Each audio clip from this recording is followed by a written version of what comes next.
Mickaël Kioga, vous avez été impressionné par l'intelligence du président. Oui, Comme tous. ça y est, Anne, le président a parlé. Tel Moïse, redescendu de la montagne avec les nouvelles tables de la loi pour nous abreuver de ses apophthegmes.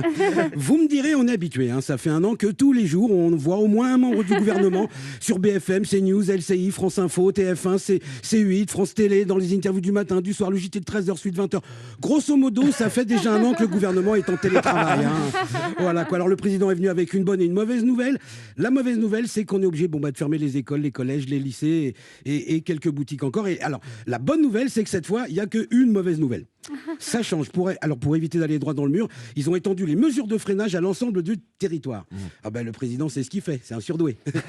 C'est pas moi qui le dis, c'est Jean-Michel Blanquer. Il a dit, le président a acquis une vraie expertise sur les sujets sanitaires. Ce n'est pas un sujet inaccessible pour une intelligence comme la sienne, au regard du temps important qu'il y consacre depuis plusieurs mois. Le président est devenu épidémiologiste en un an. Tous les autres, ils ont fait 7 ans de médecine, 3 ans de spécialisation. Le président, c'est 1 an. Vous, pour vous endormir, vous comptez les moutons. Emmanuel Macron, lui, il compte les décimales de pi. Toutes. Il en a même trouvé des nouvelles. Il faut savoir que Socrate lui-même a obtenu son bac philo en commentant les pensées d'Emmanuel Macron. Et là, bon, c'est les vacances de Pâques, il a 3 semaines devant lui. Il va passer un petit doctorat en neurologie et écrire un ouvrage sur les origines de l'univers. Cette fois-ci, la stratégie, c'est la tenaille, avec d'un côté de la pince les mesures de freinage et de l'autre la vaccination pour coincer le virus. Cela dit, grâce à cette tenaille, ça y est, on a un embryon de calendrier. Nous recommencerons à ouvrir avec des règles strictes certains lieux de culture.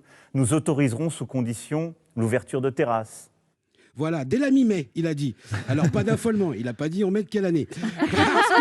Parce que je vous rappelle que les vaccins font aussi partie de la fameuse tenaille et qu'on les attend. Hein, pour l'instant, la tenaille, elle tient plutôt de la spatule. Pour la région Île-de-France, Valérie Pécresse a annoncé qu'elle allait rembourser 3 mois de transport aux étudiants. C'est sympa. Hein, ça fait déjà un an que les étudiants peuvent aller nulle part. Mais bon, c'est sympa. C'est un peu comme quand on vous offre un jouet en bois et que vous attendiez une PlayStation 5. C'est l'attention qui compte. Alors, comme toujours, en cas de stress, moi, je me suis tourné vers celui qui m'a évité de sombrer dans l'exomine et le Temesta, celui dont les aventures sont si divertissantes qu'elles suffisent presque à me faire oublier par moments la période difficile que nous traversons tous, bien sûr. Il s'agit du Gaulois récalcitrant par excellence, j'ai nommé Francis Lalanix. Car oui, le trouvère belliqueux et révolutionnaire en cuissarde a encore fait des siennes. Francis Lalanne a donné un concert sauvage en plein air devant un public non masqué et il a demandé à ses fans de commettre un délit en s'embrassant.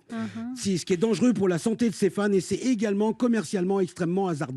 Parce que si les scientifiques ont raison, dans 15 jours, il va vendre moins de disques. Voilà, de toute façon, à quoi bon râler? Tout ce qu'on peut faire maintenant, c'est attendre les vaccins, patienter jusqu'à la mi-mai, qu'on rouvre progressivement, que rapidement on retrouve nos pochetrons de 22h, qu'on retrouve le sourire du videur de boîte de nuit qui vous dit ça va pas être possible. Et qu'on se réabonne aux salles de sport pour n'y aller que 3 fois par an, hein, patronne. Et que s'embrasser pendant un concert ne soit plus un délit.